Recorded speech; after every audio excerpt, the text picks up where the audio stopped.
AP CM చంద్రబాబును పెన్షన్దారులంతా దేవుడిగా కొలుస్తున్నారని మంత్రి కొల్లు రవీంద్ర అన్నారు.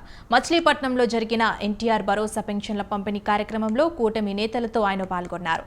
చిన్నాపురం, నారాయణపురం, యనదాల కాలనీలలో పెన్షన్దారులకు డబ్బులు అందజేశారు. ఎన్నికల్లో ఇచ్చిన హామీ ప్రకారం అధికారంలోకి వచ్చిన మొదటి నెలల్లోనే పెన్షన్లను అందజేశామన్నారు.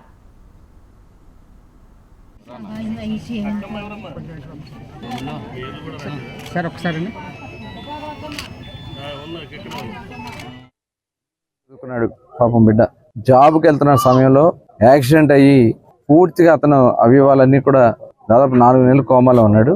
కాళ్ళు చేతులు పడిపోయి మాట కూడా సరిగ్గా రాట్లా, కేవలం పాకుతో తిరుగుతా ఉన్నటువంటి పరిస్థితి ఉంది. మరి అతనికి 15,000 రూపాయలు ఇస్తే నిజంగా అతను చంద్రబాబు నాయుడు గారిని దేవుళ్ళ కొలుస్తున్నారు. అలాగే చేనేత కార్మికుడు కూడా ఇవాళ ఇచ్చాం.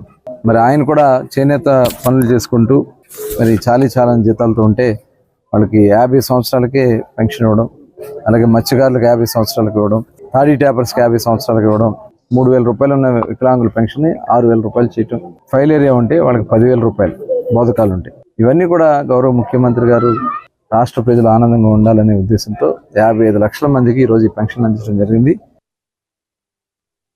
ఇంజనీరింగ్ చదువుకున్నాడు పాపం బిడ్డ.